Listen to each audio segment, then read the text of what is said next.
AI अब इतना widely spread हो रहा है, धीरे धीरे हमारी डेली लाइफ में भी इम्पैक्ट करना शुरू कर रहा है। जब जोधपुर से निकला था, मेरा वर्ल्ड व्यू बहुत नैरो था। मेरी दुनिया वही थी जो मैंने देखी थी अभी तक। जॉब वो नहीं होती है जो आपको सबसे पहले मिल जाती है। आपको थोड़ा एक्सप्लोर करना पड़ता है, आपके इंटरेस्ट एरियाज क्या हैं, आपकी स्ट्रेंथ क्या है। मेरे लिए सबसे प्राउड मोमेंट या मेरी लाइफ का टर्निंग पॉइंट हुआ था जब मैंने मेरी जॉब छोड़ी। बनिया या मारवाड़ी का जो ब्लड तो डीएनए तो कहीं जाता नहीं है, तो मैंने कहा कि लेट्स एंटरप्रेन्योरशिप जो है वो मुझे लग रहा था काफ़ी टाइम से कीड़ा तो था कि कुछ ना कुछ करते हैं। तो बग ने जब फाइनली काट ही लिया पूरा, तो मैंने कहा कि let's go all in. Mentorship जो है वो एक अर्ली स्टेज में बहुत ज़रूरी होती है और वो मेंटरशिप पे ही सबसे ज़्यादा फोकस होना चाहिए। सबसे बड़ी चीज़ कंसिस्टेंसी मुझे लगता है कि शोइंग अप एवरी डे। और फिर वो कैसा रहा एक्सपीरियंस कुल मिलाकर, अगर एक वर्ड में आप इसको सम अप करेंगे तो एंटरप्रेन्योरशिप को? Challenging but worthwhile.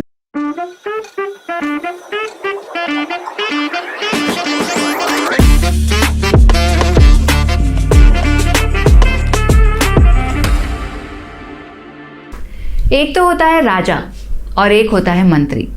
अब राजा वही करता है जो उसके मंत्री गण कहते हैं, और वो होते हैं उसके सही एडवाइज़र, और तभी राजपाट चलता है। मैं क्यों राजा और मंत्री के बारे में बात कर रही हूँ? क्योंकि आज के जो हमारे गेस्ट हैं वो कुछ ऐसे ही हैं।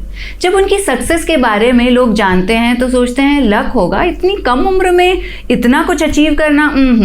लेकिन जब उनकी जर्नी के बारे में जानते हैं तो कहते हैं बंदे में दम है।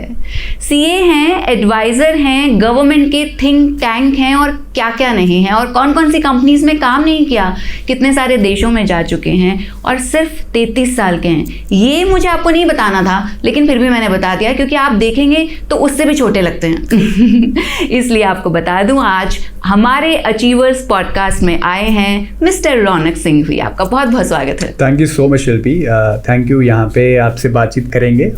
Thank you so much. अच्छा, सबसे पहले तो यही बात करते हैं कि आपकी उम्र बहुत कम है। मतलब इतने सारे अचीवमेंट्स के लिए तो पक्का कम है। और अचीवर्स पॉडकास्ट में आई थिंक आप अभी तक हमारे सबसे यंगेस्ट गेस्ट हैं।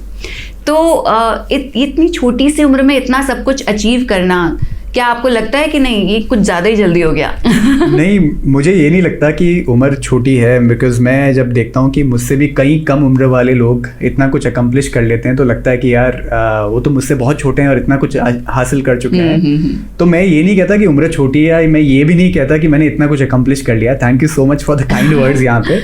बट काफ़ी कुछ लाइफ में देखा है, काफ़ी कुछ लाइफ में किया है, और लगा है कि यार कम्युनिटी को गिविंग बैक जो है वो टाइम अब आ भी गया है। कुछ ना कुछ इम्पैक्टफुल और कुछ ना कुछ मीनिंगफुल करते रहना चाहिए। बस ये एक जर्नी का मोटो है, तो उसी को फॉलो करना। जर्नी जाने से पहले हम ये बात करेंगे कि आपने जो बहुत ही यंग शुरुआत की, या फिर आपने अपने जो डिसीजंस हैं वो एक के बाद एक आप लेते गए, आप डरे नहीं कोई भी डिसीजन लेने से पहले, या फील्ड स्विच करने से पहले आप डरे नहीं? क्या वो रीज़न था कि एक के बाद एक आप दूसरे पड़ाव पे आते गए, माइलस्टोन्स क्रिएट करते गए?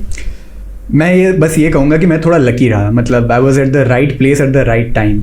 वो बहुत ज़रूरी है। हाँ, तो मुझे लगता है कि कई बार चीज़ें अपने आप होती गई। कई बार एक इंग्लिश में एक वर्ड होता है सेरेंडिपिटी, तो वो मुझे मिलता गया। जैसे फॉर एग्जांपल, अगर मुझे बस बचपन में इतना कुछ फोकस नहीं था, बट इतना पता था कि सीए करना है। अब सीए के बाद आगे क्या करना है उसका रास्ता नहीं पता था। तो हमेशा कोई ना कोई चीज़ से रास्ते मिलते गए। जॉब किया तब लगा कि नहीं यार, इससे अच्छी तो ये चीज़ है, यहाँ पे जॉब करनी चाहिए। वो जॉब के बाद, जैसे मेरी जॉब फाइनेंस में थी, उसके बाद मुझे लगा कंसल्टिंग में मूव होना चाहिए। कंसल्टिंग के बाद लगा यार कुछ एंटरप्रेन्योरशिप में करना चाहिए। तो हमेशा कोई ना कोई ऐसी जरिया था या कोई ना कोई ऐसा मोमेंट था जिससे मुझे लगा कि बस वो लक से मैं उस रास्ते पे चलता गया। ओके, तो अब शुरू करते हैं आपकी जर्नी। तो सबसे पहले तो बताइए आप कौन से शहर को बिलोंग करते हैं? आपका बचपन कैसा था? जब आप बड़े हो रहे थे तब आपको लग रहा था कि आप अचीवर्स पॉडकास्ट के गेस्ट बनेंगे? बिल्कुल नहीं, ये तो सपने में भी नहीं सोचा था मैंने। तो I am a single child. बचपन में कोई सिबलिंग नहीं है। जोधपुर में ही मेरा जन्म हुआ था, और वहीं पे in fact I was born and brought up. वहीं पे मैंने मेरी सारी एजुकेशन जो थी स्कूलिंग और हायर एजुकेशन, इनफैक्ट सीए किया था मैंने बाद में, जैसे मैंने अभी जस्ट बोला, सीए वगैरह सब मैंने जोधपुर से किया।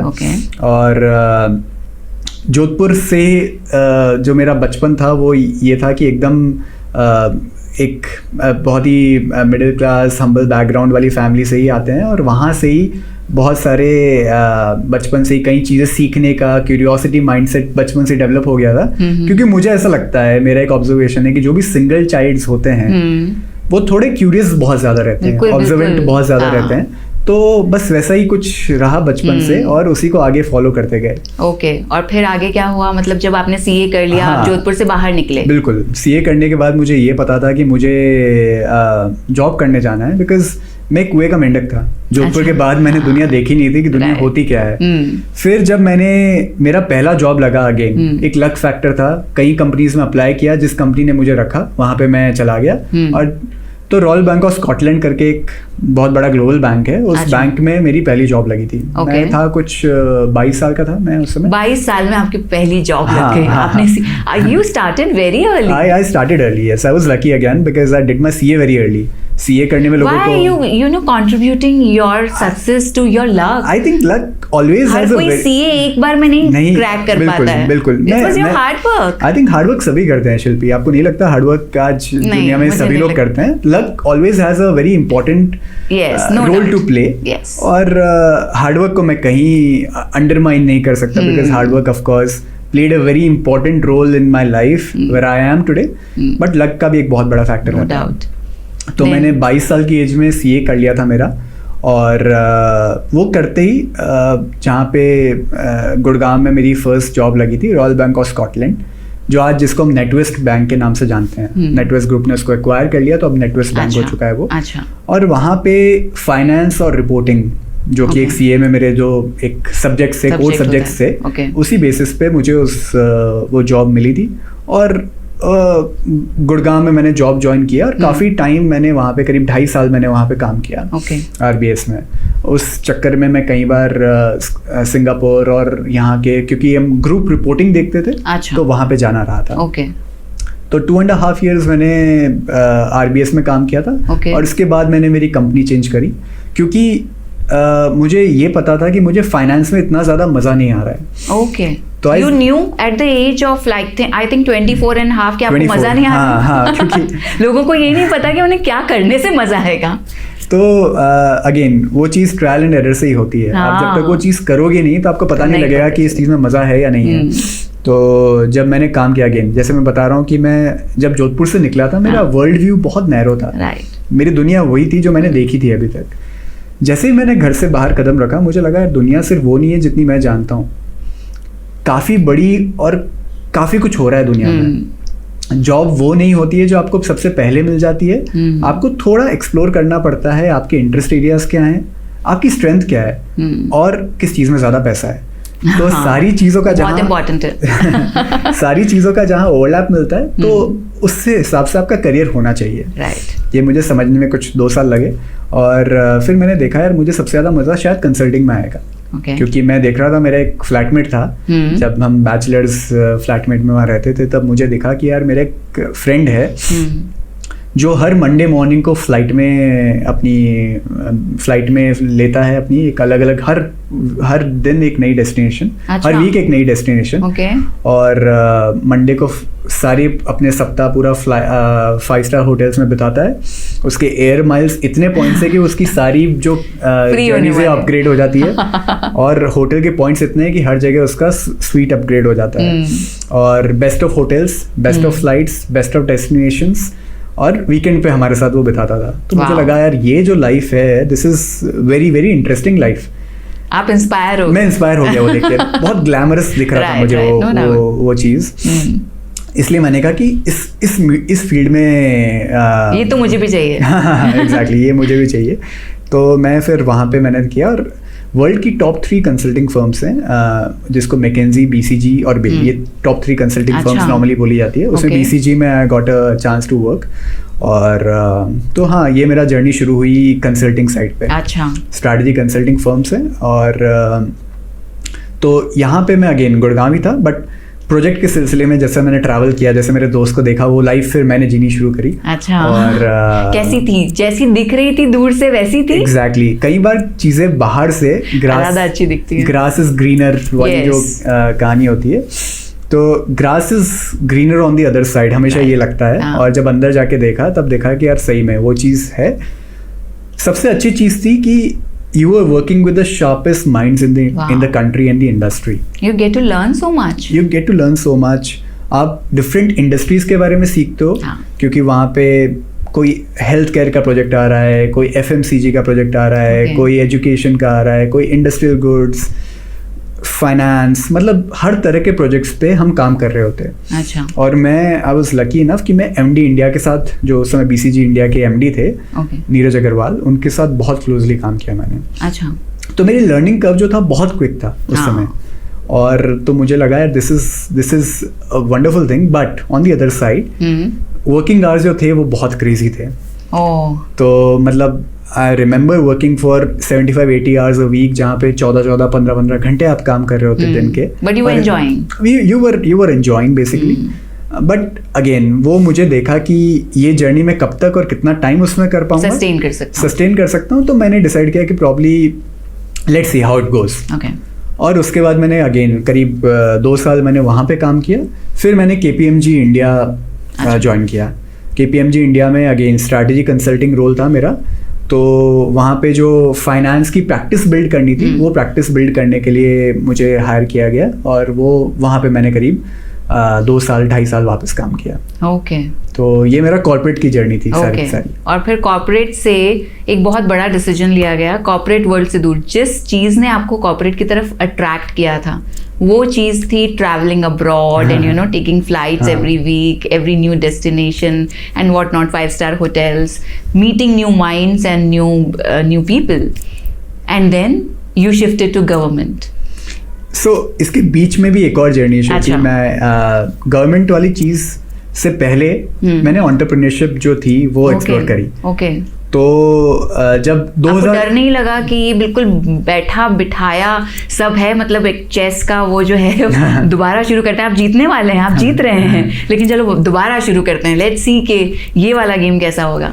तो अराउंड 7 years रफली मैंने काम किया कॉर्पोरेट में, और फिर वन फाइन डे शायद मुझे लगा कि यार मैं जो कर रहा हूँ प्रॉब्ली इतना इम्पैक्टफुल नहीं है, या इतना कुछ इम्पैक्ट क्रिएट नहीं हो रहा है शायद। जो KPMG में एक पार्टनर वाली ट्रैजेक्टरी शायद मुझे मिलती, मुझे वो इतनी एक्साइट नहीं कर रही थी। अच्छा। तो मुझे लगा कि शायद एक बनिया या मारवाड़ी का जो ब्लड तो DNA तो कहीं जाता नहीं है। तो मैंने कहा कि लेट्स एंटरप्रेन्योरशिप जो है वो मुझे लग रहा था, काफ़ी टाइम से कीड़ा तो था कि कुछ ना कुछ करते हैं। तो बग ने जब फाइनली काट ही लिया पूरा, तो मैंने कहा कि लेट्स गो ऑल इन। तो वो थोड़ा एक बहुत चैलेंजिंग टाइम था कि कॉर्पोरेट क्या होता है कि आपको प्रोसेसेस, स्ट्रक्चर, अकाउंटेबिलिटी सब बना बनाया है, और एकदम से आपके लिए स्क्रैच से शुरू करना है, और आपकी सैलरी आनी बंद हो जाती है काफ़ी टाइम के लिए। तो बहुत टॉर्चरिंग होता है। तो एग्जैक्टली वो थोड़ा डिफिकल्ट था, but I think a lot of people in the audience can also relate कि ये जर्नी जो होती है, it's like learning, it's like going in the wild. आपके पास कोई स्ट्रक्चर नहीं है, कोई वेज नहीं है कि आप खुद को फेंड कर रहे हो, जो है आप ऑन द गो सीख रहे हो चीज़ें, और अपना रास्ता खुद बना रहे हैं। तो ये एक जर्नी बहुत ही इंटरेस्टिंग और चैलेंजिंग थी, बट वर्थवाइल थी ये सारी की सारी चीज़। तो फिर ये एंटरप्रेन्योरशिप के ऊपर मेरा वो जो इंस्पिरेशन था वो फाइनली उस पर एक्ट अपॉन किया मैंने। ओके। और फिर वो कैसा रहा एक्सपीरियंस? तो कुल मिलाकर अगर एक वर्ड में आप इसको सम अप करेंगे तो एंटरप्रेन्योरशिप को? Challenging. Okay. But worthwhile, I think. हाँ, ऑफ कोर्स, मतलब एक बार सबको किसी ना किसी फॉर्म में कुछ ऐसा करना चाहिए जो अपने नॉर्मल प्रोसेस से अलग हो, नॉर्मल रूटीन से अलग हो। तो वो एंटरप्रेन्योरशिप सिखाता है। क्योंकि जब तक आप आपकी लिमिट्स को टेस्ट नहीं कर पाते हो, आप एक शेल्फ में रहते हो, तो शेल्फ से बाहर निकलने की दुनिया कैसी होती है वो शायद आप सीख नहीं पाते कभी। राइट। तो ये थी आपकी शिफ्ट करने वाली जर्नी। हाँ, तो मैंने जैसा कि मैं बता रहा हूँ कि कई साल कॉर्पोरेट में काम करने के बाद एंटरप्रेन्योरशिप में किया मैंने। तो ये भी कैसे करी थी मैंने, कई महीने तक मेरे पास सिर्फ मैं सोच रहा था कि मुझे क्या चीज़ करनी चाहिए, जिन आइडियाज़ पे काम कर रहा था उन पे लग रहा था कि इन आइडियाज़ पे जैसे ही काम करने लगा कि नहीं यार ये तो पॉसिबल नहीं है, ये पॉसिबल नहीं है।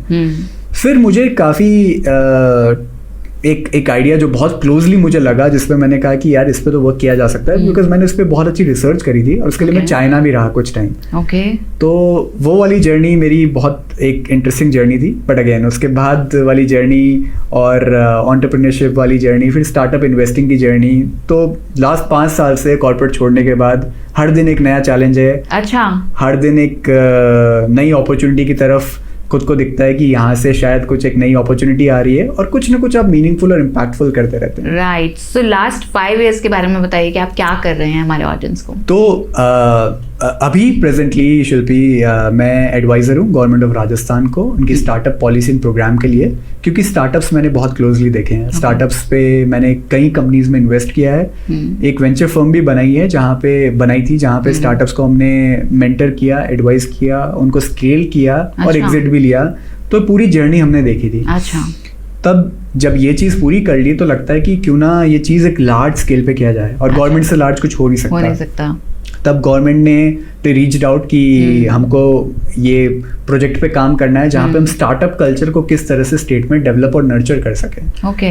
तो I am helping the ecosystem in the government of Rajasthan working with the government of Rajasthan, जो राजस्थान स्टेट लेवल पे ग्राउंड रूट से हम किस तरह से एंटरप्रेन्योर्स को सपोर्ट कर सकते हैं, उसके ऊपर अभी मैं काम कर रहा हूँ। और कई कंपनीज में कई एक्टिव एंजल इन्वेस्टर हूँ जहाँ पे स्टार्टअप्स को जहाँ पे एंजल इन्वेस्टिंग की जरूरत पड़ती है वहाँ पे एंजल इन्वेस्टर की तरह उनके साथ काम करता हूँ मैं। ओके, ये एंजल इन्वेस्टर मैं तो नहीं समझी, मुझे लगता है कि ऑडियंस समझ रही होगी, लेकिन कुछ लोग तो ऑडियंस में मेरे जैसे भी होंगे जो एंजल इन्वेस्टिंग नहीं जानते होंगे। एंजल का क्या मतलब होता है? एंजल का मतलब होता है कि आपके लिए एक फरिश्ता।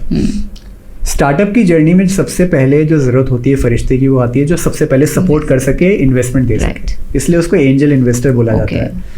तो ये टर्मिनोलॉजी लास्ट के कुछ हिस्ट्री के 20-25 साल से बहुत पॉपुलर हुई है। अच्छा। जो फर्स्ट चेक किसी स्टार्टअप फाउंडर को देता है या एक छोटा चेक देता है, लिखता है, और वो कंपनी उसके लिए एक सर्वाइवल और ग्रोथ के लिए बहुत हेल्पफुल होता है, इसलिए उसको एंजल इन्वेस्टमेंट बोला जाता है। ओके। और जो ये इन्वेस्टमेंट करता है उसको एंजल इन्वेस्टर बोला जाता है। राइट। सो आप ये भी कर रहे हैं, तो आपको क्या लगता है कि what are the main challenges जो सबसे ज्यादा स्टार्टअप बिजनेसेस फेस करते हैं अपार्ट फ्रॉम द इन्वेस्टमेंट?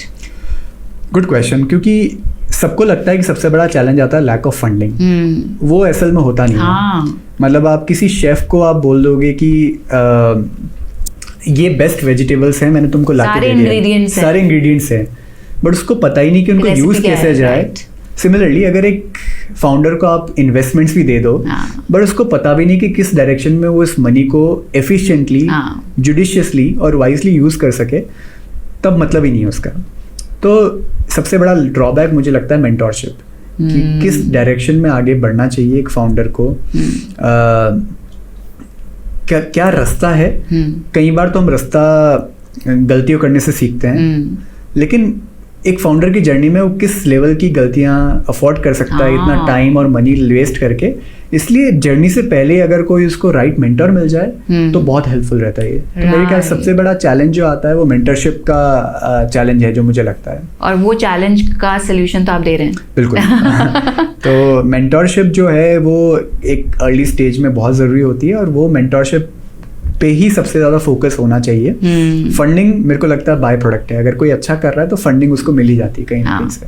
तो ये तो आपने बता दिया कि अगर आपको कहीं कुछ आ नहीं रहा है तो गुरु की ज़रूरत होती है, लेकिन ये गुरु बताता क्या है, ये आपने गुरु क्या नहीं दिया है। तो मतलब मेंटोरशिप में ऐसी कौन सी 4-5 चीज़ें हैं जिन पर आप फोकस करते हैं कि वो जो स्टार्टअप है वो सर्वाइव कर सके? अगेन स्टार्टअप जो है सर्वाइवल एक बहुत बड़ा चैलेंज आता है। सबसे पहले उसको ये देखना है कि प्रोडक्ट मार्केट फिट किस तरह से अचीव किया जा सके। प्रोडक्ट मार्केट फिट का मतलब है कि वो जो सोल्यूशन उसने बनाया है उसको कस्टमर किस तरह से अडॉप्ट कर रहे हैं, और क्या अडॉप्ट कर भी रहे हैं जिस तरह से वो एनविजन करता है, वो अचीव कर चुका है या नहीं कर चुका है अभी तक, तो वो जानना बहुत ज़रूरी है।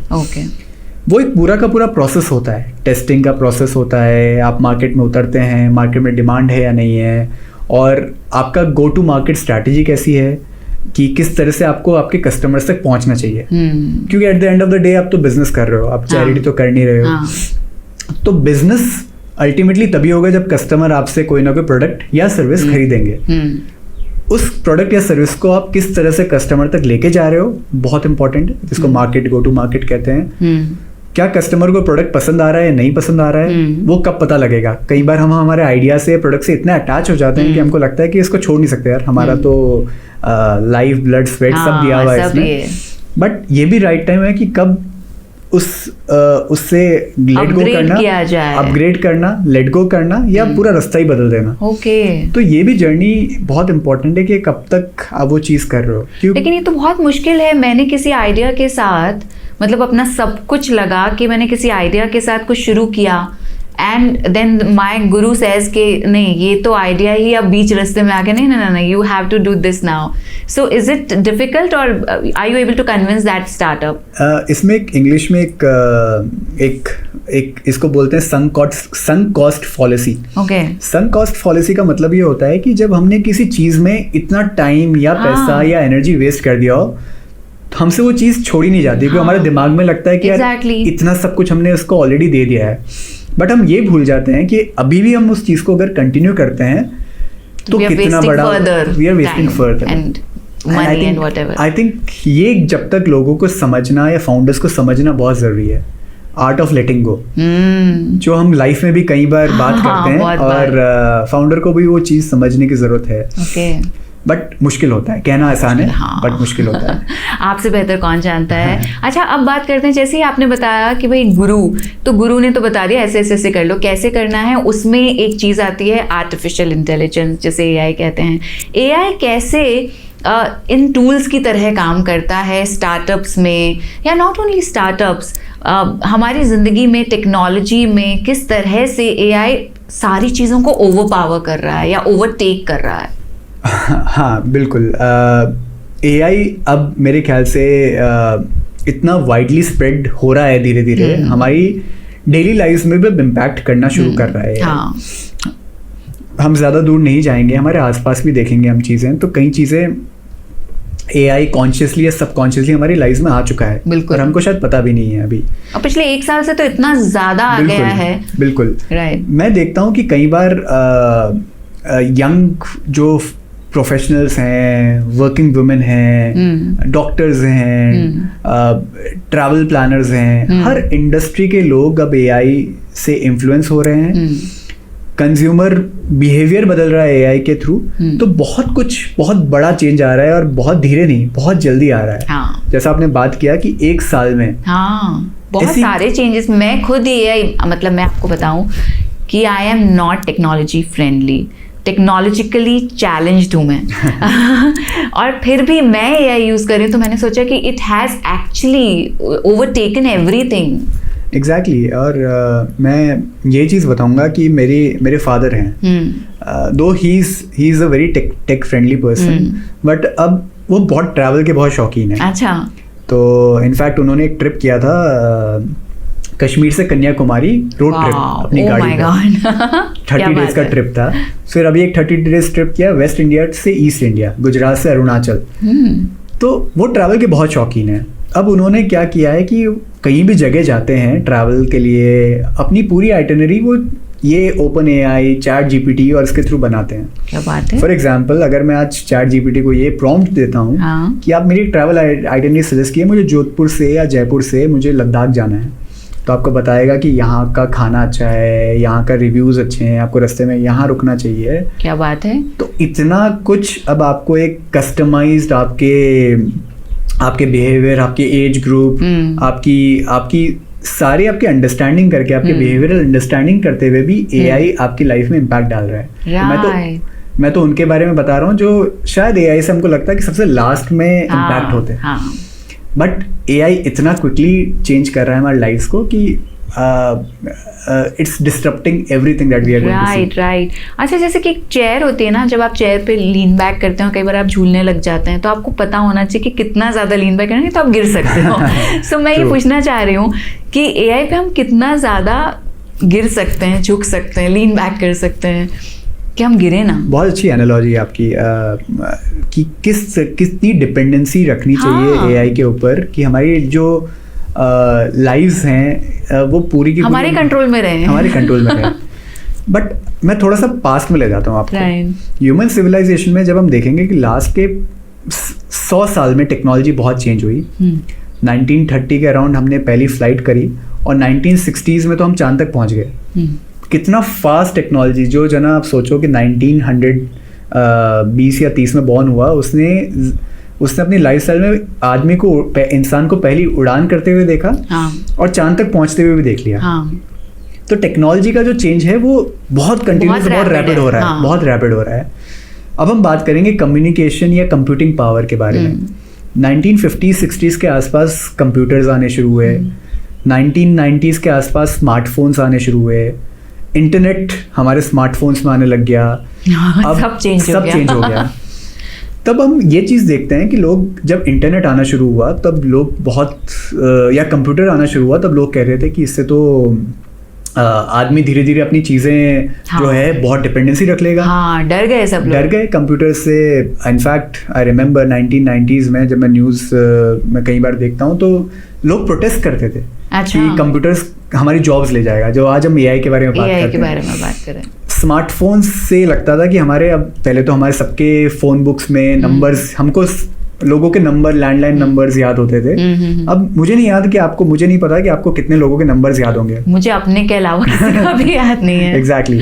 तो ये चीज़ें हमको लगता है कि डर है, जो डर कई हद तक सही भी है। हाँ। कि शायद हमारी ह्यूमन की जो थिंकिंग कैपेसिटी है, क्रिएटिविटी है, वो हैम्पर हो रही है। नहीं, लेकिन उसमें लग रही है, एआई में लग रही है क्रिएटिविटी सारी। बट एग्जैक्टली, क्रिएटिविटी हमारी दूसरी चीजों में लग रही है। हाँ। अब जो क्रिएटिव फ्रीडम हमको फील होती है, चाहे राइटिंग से लेके, चाहे कंटेंट क्रिएशन से लेके, चाहे कुछ भी चीज को लेके, तो एआई से अब वो चीजें जो है बहुत मतलब उस पावर को हम हार्नेस कर पा रहे हैं बेटर तरीके से। तो लीन ऑन करने की जहां तक आपकी बात है, लीन ऑन एआई में किया जा सकता है, क्योंकि जो काम शायद हमारा टाइम बच रहा है वो टाइम हम कहीं और क्रिएटिव परस्यूट्स में यूज कर पाएंगे, अब बेटर यूज कर पाएंगे। अच्छा, कुछ दिन पहले क्या हुआ कि एक न्यूज़ आई थी कि एक इंसान था, वो उसका स्मार्ट टॉयलेट था।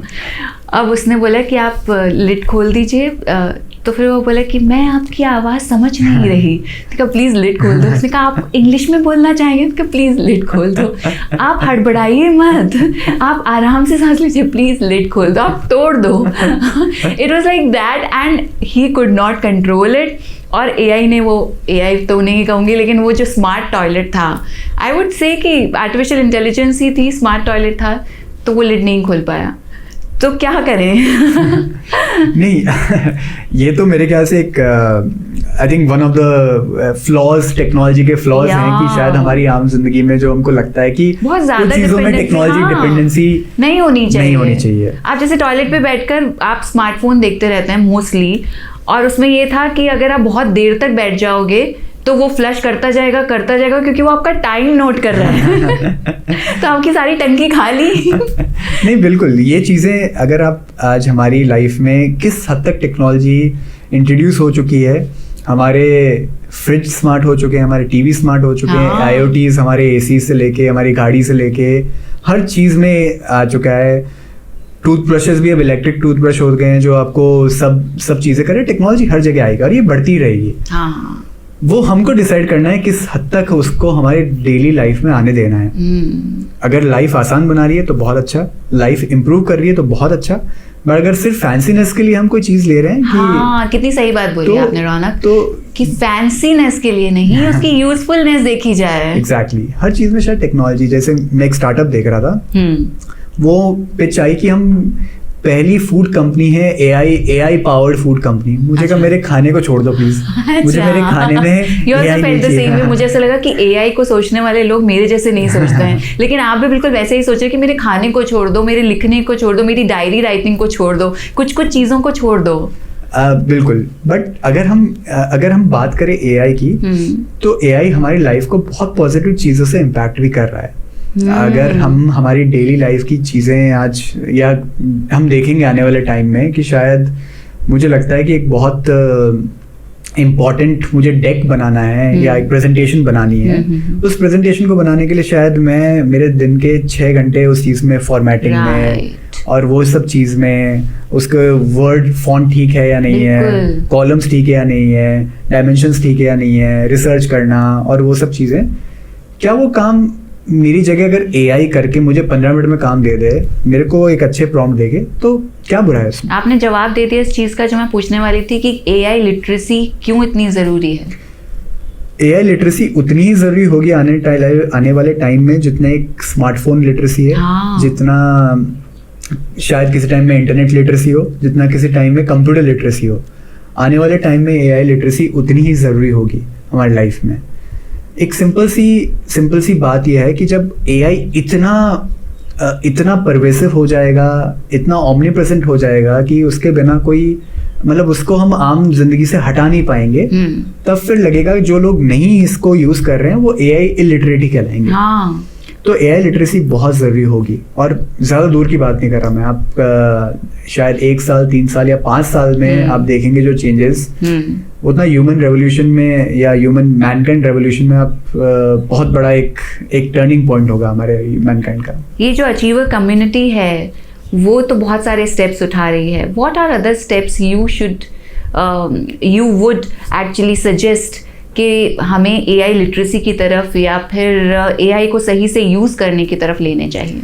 इसमें शिल्पी हम बात करेंगे जब AI ऐसे जॉब्स, कितने जॉब्स AI ले जाएगा, जैसे जिस चीज़ में हम आज अखबारों में और सब चीज़ में बातें कर रहे हैं, तो ये देखना पड़ेगा कि कहाँ पे आने वाले टाइम में नई जॉब्स क्रिएट होंगी AI की वजह से, वो भी देखने की ज़रूरत है। तो आज जो स्टूडेंट्स जो शायद अपनी कॉलेज ग्रेजुएशन पूरी कर रहे हैं या अपनी एजुकेशन पूरी कर रहे हैं, वो जब जॉब मार्केट में आएंगे तो जॉब मार्केट बहुत अलग होगा जिससे आज वो चीज़ें पढ़ रहे हैं। तो ये बहुत ज़रूरी है उनके लिए समझना कि AI को उनको ना सिर्फ समझना, उनको यूज़ करना भी बहुत ज़रूरी हो जाएगा। तो as a community I think achiever जो AI कम्युनिटी की बात कर रहा है, वो job learners, students, job seekers, इन सब के लिए बहुत इम्पोर्टेंट होगा। और ना सिर्फ जॉब सीकर्स के लिए या लर्नर्स के लिए, जो एक्सपर्ट्स भी हैं जिनको लगता है कि शायद हमने जो लर्निंग करी है या लार्ज लैंग्वेज मॉडल्स जो AI का बेस है, जिसको LLMs बोलते हैं, हमने इस बारे में कुछ सीखा है या लार्ज लैंग्वेज मॉडल से जो यूज केसेस पॉसिबल हैं उसके बारे में हमने कुछ सीखा है, क्यों ना वो कम्युनिटी को गिव बैक करें, क्यों ना कम्युनिटी को वापस दिया जाए ताकि ज़्यादा से ज़्यादा लोग उस चीज़ को सीख सकें। क्योंकि जो भी एक्सपर्टीज होती है वो अगर टूल्स के साथ, मतलब अगर आपको और भी ज़्यादा नॉलेज है AI की, तो वो जो एक्सपर्टीज है वो ज़्यादा लोगों तक पहुंच सकती है, वो ज़्यादा सक्सेसफुल हो सकती है। अगर मैं मेरा अर्न किया हुआ ज्ञान सिर्फ मेरे पास ही रखूं तो किसी उस चीज़ का कोई मतलब ही नहीं है ये चीज़। राइट। अच्छा, अगर आपकी जर्नी के बारे में बात करें तो what was the inspiration when you actually changed courses from entrepreneurship to government? So was it money or was it learning? Which was a bigger motivation? I think learning was something that was a bigger motivation. Money तो मुझे हमेशा से ये चीज़ समझ आ गई है इतने साल काम करके, मनी बाय प्रोडक्ट होता है। Okay. वो फॉलो करता है, अब आ ही जाता है। मनी की इम्पोर्टेंस कहीं अंडरमाइन नहीं कर रहा मैं, बट लर्निंग कई फैक्टर में एक इम्पॉर्टेंट चीज़ थी। लेकिन उससे भी बड़ा जो मेरे लिए था कि इम्पैक्ट, किस तरह से आप इम्पैक्ट कर सकते हो। आज जो जैसे हम जिस प्रोग्राम में गवर्नमेंट के साथ काम कर रहे हैं उसमें करीब 5000 स्टार्टअप्स हैं। अच्छा, 5000 स्टार्टअप्स हैं जिनको आप किसी न किसी फॉर्म में सपोर्ट कर रहे हो। तो इनमें से अगर कुछ सक्सेस स्टोरीज निकल के आती हैं तो कितना एक प्राउड मोमेंट होगा, या लगेगा कि यार कुछ तो मीनिंगफुल किया है शायद लाइफ में। वो शायद एक कॉर्पोरेट में नहीं आता। और मेरे जो एंटरप्रेन्योरशिप वेंचर्स हैं, मैं बहुत एंटरप्रेन्योर नेचर का, हमेशा कुछ ना कुछ अपॉर्चुनिटी देखता रहता हूँ जहाँ पे चीज़ों में, तो परस्यूट्स मैं कभी छोड़ता नहीं। अच्छा। जहाँ भी मुझे लगता है कि यहाँ पे कुछ ना कुछ एक बिल्ड किया जा सकता है, एक एंटरप्रेन्योरशिप सोल्यूशन बिल्ड किया जा सकता है, तो उस चीज़ में हमेशा फोकस रहता है मेरा। इतने सारे आपने जैसे स्टार्टअप्स के बारे में सोचे, तो आपको ऐसा लग रहा है कि ये आइडिया मेरे दिमाग में क्यों नहीं आया? ऐसा लगा कभी आपको? कई बार लगता है, इनफैक्ट वो लग रहा है तो मतलब बहुत अच्छा है। हाँ। तो मैं अब मेरी बैंडविड्थ, मेरी एनर्जी, मेरा पैसा मेरा टाइम सब कुछ बहुत लिमिटेड रहेगा। हाँ। लेकिन जो लोग उसको, जो फाउंडर उस चीज पे काम कर रहा है, जो मुझे लगता है ये आइडिया तो मुझे आना चाहिए था, हाँ। तो उसको, उसके लिए एंजल इन्वेस्टमेंट है जहाँ पे मैं उसको उस तरह से सपोर्ट कर सकता हूँ कि ठीक है मैं एडवाइजर की तरह आ जाऊंगा, इन्वेस्टर की तरह आ जाऊंगा, but you go in the field and play, I will cheer for you from the sidelines. आप जो करोगे, जहाँ सपोर्ट चाहिएगा वहाँ सपोर्ट आएगा, क्योंकि आप सब चीज तो कर नहीं सकते, राइट। बट ऐसा कई बार लगता है, और जब लगता है तब लगता है कि अच्छा ये फाउंडर है, इस चीज के लिए बना हुआ, इसको दूसरी तरह से सपोर्ट किया जाए। So, ये तो थे दूसरों के आइडियाज। आपके इतने सारे changeovers and jobs and business, entrepreneurship and partnerships and then government sector, think tank, कौन सा एक प्राउड मोमेंट रहा कि this decision of mine actually made my life? It is yet to come. नहीं, ऐसा मत बोलिए। बट ओवरऑल आई थिंक सबसे जैसा मैं कई बार कहता हूँ कि एक सीए की जिंदगी में जो सीए डिग्री मिली, वो एक बहुत प्राउड मोमेंट होता है, क्योंकि उस आपने 4 साल मेहनत करी होती है, 4-5 साल, लक एक फैक्टर होता है।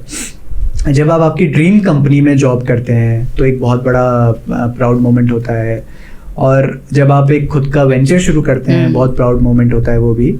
बट मेरे लिए सबसे प्राउड मोमेंट या मेरी लाइफ का टर्निंग पॉइंट हुआ था जब मैंने मेरी जॉब छोड़ी और एक I just took the plunge. हाँ, ये तो सबसे डरावना चीज होती है। कंफर्ट जोन में आप होते हो, बिल्कुल, सैलरी मिल रही है, आप काम कर रहे हो, कंफर्टेबल जॉब है, हर कोई कहता है वाह क्या किस कंपनी में काम कर रहे हो, तुम इतने यंग हो, and then suddenly you just leave that job and you are into entrepreneurship, और आपको लग रहा है कि what is the next step. Exactly. तो वो बहुत बड़ा प्लंज होता है, मतलब वो तो एक डाइव होती है विदाउट एनी टूल्स एंड तो वो मेरे लिए एक लीप ऑफ फेथ था। अच्छा। और वो लीप ऑफ फेथ मैंने लिया, तो आई एम थैंकफुल कि वो मैंने शायद और भी जल्दी ले सकता था मैं, but I am thankful at least मैंने वो लिया। और उसके बाद से मेरी जिंदगी जो है, जो सेरेंडिपिटी जिसको हम बोलते हैं, कि वो होती रही। राइट रास्ते मिलते गए, राइट लोग मिलते गए, और राइट अपॉर्चुनिटीज अपने आप क्रिएट होती गई। अच्छा, रौनक, अगर आप रौनक नहीं होते तो आप कौन बनना चाहते? मतलब who is your ideal? Okay.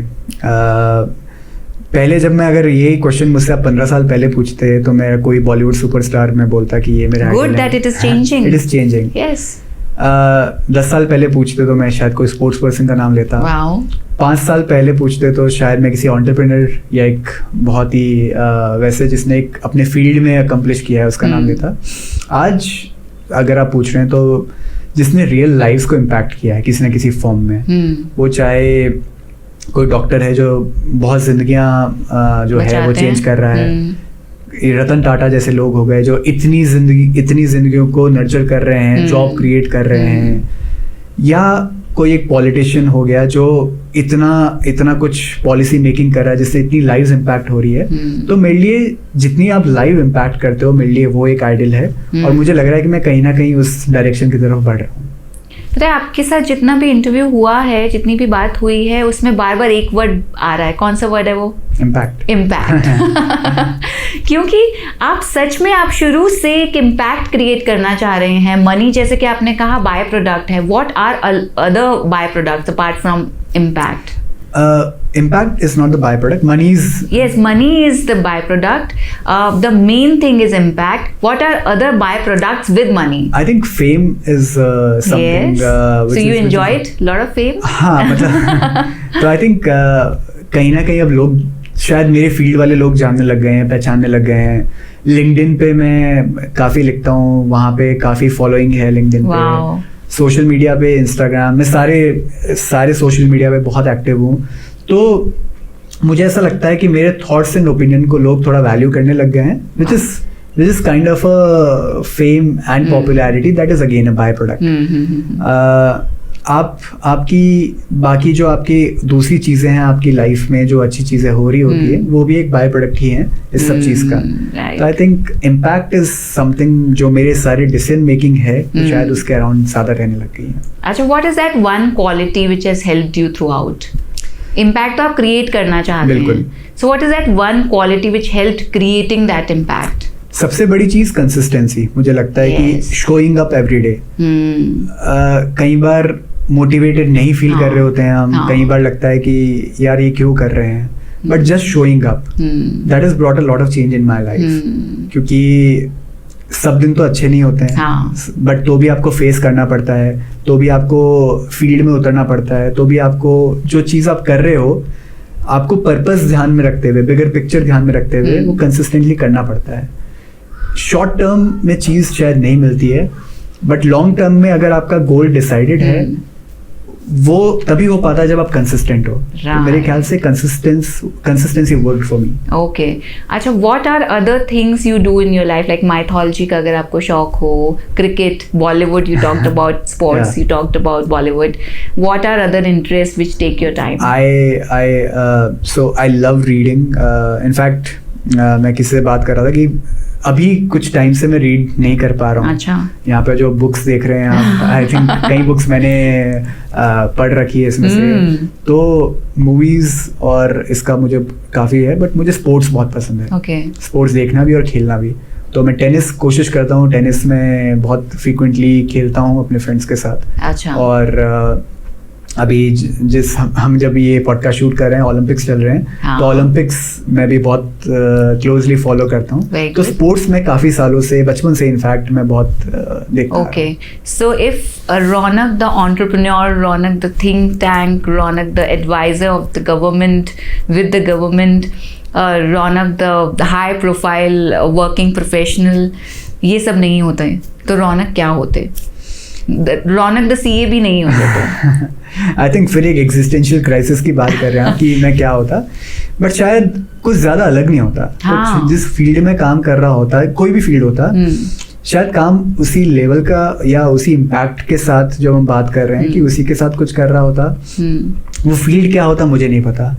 कई बार जैसे मेरे फादर बोलते हैं कि शायद मैं एक IAS ऑफिसर के लिए पढ़ाई, UPSC के लिए तैयार कर रहा होता, तो मुझे लगता है कि शायद मैं क्या पता उस डायरेक्शन में होता। The qualities you said, consistency, I think वो सबसे बड़ी चीज़ है। Exactly। तो शायद मैं जिसमें फील्ड में होता, कुछ ना कुछ कर ही लेता लाइफ में। तो आपसे बात करके भी ऐसे लग रहा है कि कुछ ना कुछ तो पक्का कर लेते हैं। हाँ, तो डिग्री जैसे कई बार जो कुछ यंग बच्चे आते हैं जब CA कर रहे होते हैं, और तब मैं उनको कहता हूँ ये डिग्री सिर्फ एक एंट्री टिकट है तुम्हारा, ये सिर्फ एक फुट इन द डोर दे रहा है आपको। आपकी लाइफ की सक्सेस डिफाइन नहीं कर रहा है। लाइफ की सक्सेस तभी डिफाइन होगी जब इस एंट्री टिकट का आप कुछ कर पाओगे। तो ये बहुत इंपॉर्टेंट होता है। तो शायद मेरे पास ये डिग्री नहीं भी होती या CA नहीं भी किया होता मैंने, तो भी आई थिंक कंसिस्टेंटली कुछ ना कुछ तो मैं कर ही रहा होता। कुछ ही। अच्छा, आपने बताया कि आप इंस्टाग्राम पे हैं, आप लिंक्डइन पे हैं, बहुत सारे लोग आपको जानते हैं और बहुत सारे लोग आपको फॉलो करते हैं। कौन सी ऐसी एक क्वालिटी है जो उन लोगों को नहीं पता, ऐसा सीक्रेट जो सिर्फ हमारे ऑडियंस को इस अचीवर्स पॉडकास्ट के थ्रू पता चलने वाला है? मैं वैसे बहुत सीरियस और बहुत ही वर्कोहॉलिक लगता हूँ कई बार, बट जो मेरा क्लोज सर्कल है फ्रेंड्स का, वहाँ पे मैं बहुत बड़ा प्रैंकस्टर, किलर लोग मुझे जानते हैं। तो हाँ, तो मैं मेरे क्लोज सेट ऑफ फ्रेंड्स के साथ एक अलग ही पर्सन होता हूँ। शायद मस्ती ज़्यादा होती है, प्रैंक ज़्यादा होती है, थोड़ी बदमाशी ज़्यादा होती है वहाँ पे इस ग्रुप पे। तो पर्सनैलिटी टाइप जो होता है वो थोड़ा अलग लगता है, तो लोग बिलीव नहीं कर पाते नॉर्मली वाली चीज़। तो आपका स्ट्रेस बस्टर क्या है? I think spending time with my 2-year-old boy, जो अभी क्या नाम रखा है आपने? कबीर। कबीर, वाह, व्हाट अ ब्यूटीफुल नेम। तो अभी मेरा सबसे बड़ा स्ट्रेस बस्टर, तो मेरा ट्रैवल, जो मैं इतना फ्रीक्वेंटली ट्रैवल करता हूँ, अब मुझे लगता है कि ट्रैवल में उस चीज़ को मिस करता हूँ, उसका टाइम स्पेंड करना। ओके। और अगर मैं कहूँ कि आपको अपने आप को कंपेयर करना है किसी हिस्टोरिकल या माइथोलॉजिकल कैरेक्टर के साथ, आपको एक्सचेंज करना है अपने आप को, तो फिर आप किसके साथ करना चाहेंगे? ओके, आई थिंक माइथोलॉजिकल में या हिस्टोरिकल फिगर में अगर मैं कहूँ तो मुझे अब्राहम लिंकन जो US के प्रेसिडेंट थे, मुझे कई चीज़ें उनकी बहुत अच्छी लगती है कि उस टाइम में जब पूरी दुनिया एक तरफ थी और उन्होंने एक मूवमेंट रखा कि नहीं, शायद जो माइनॉरिटीज हैं या ब्लैक्स हैं उनको भी अपना राइट मिले, तो उन्होंने जो डिसीजन लिए वो लॉन्ग लास्टिंग रहे और चेंजिंग काफी बड़ा चेंज लेकर आए वो, काफी हद तक जो सेंचुरीज तक उनके चेंज को याद रखा जाता है। और क्या आपने हिस्ट्री की बुक्स में उनकी तस्वीर देखी है? बिल्कुल। तो क्या वो आपके जैसे नहीं लगते? मुझे एकदम से लगा एकदम देख के आपको। क्या आपको लगा कभी? नहीं ऐसा जैसे आपने नाम लिया तो लगा शायद फिर से देखना पड़ेगा अच्छे से। अच्छा, आप अचीवर्स पॉडकास्ट के गेस्ट को या फिर ऑडियंस को क्या मैसेज देना चाहेंगे अपनी तरफ से? आई थिंक सबसे पहले एक चीज़ जो होती है वो होती है कि सक्सेस आप डिफाइन करते हो आपकी। अगर आप सोशल मीडिया पे ये देख रहे हो कि किसी के बहुत ज़्यादा फॉलोअर्स हैं, शायद किसी के लिए सक्सेस होगी और आपके लिए नहीं होगी। किसी के लिए ये सक्सेस है कि आप कितने, हेल्थ आपकी कैसी है, आपकी पर्सनल लाइफ, फैमिली ये कैसी है। तो सक्सेस मेरी नज़र में जो होती है एक बैलेंस होता है आपकी वर्किंग लाइफ का, आपकी प्रोफेशनल लाइफ का। और अगर ये सही मायनों में आपका बैलेंस है तो आप सक्सेसफुल हैं। तो किसी और को डिफाइन मत करने दीजिए कि सक्सेस आपके लिए क्या है। हर जने के लिए सक्सेस उसकी इंडिविजुअल डिफाइंड होती है। तो बस उसके लिए काम करते रहिए और कंसिस्टेंटली शो अप करते रहिए।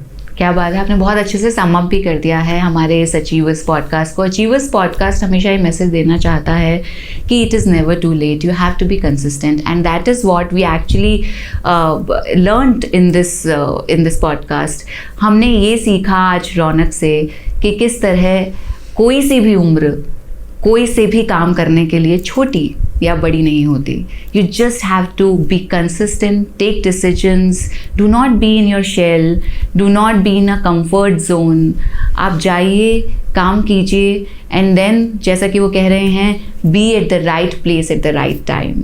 Thank you so much Raunak, हमारे साथ इस अचीवर्स पॉडकास्ट का पार्ट बनने के लिए। थैंक यू सो मच शिल्पी, इतने अच्छे से इस डिस्कशन को मॉडरेट करने के लिए और कैरी फॉरवर्ड करने के लिए। Thank you so much. Thank you. और अचीवर्स पॉडकास्ट के बहुत सारे गेस्ट और बहुत सारे ऐसे ही एपिसोड्स अगर आपको देखने हैं तो आपको ये स्पेस बिल्कुल भी नहीं भूलनी है। अचीवर्स पॉडकास्ट में फिर मुलाकात होगी एक और अचीवर के साथ। तब तक के लिए see you, tata, bye bye, over and out.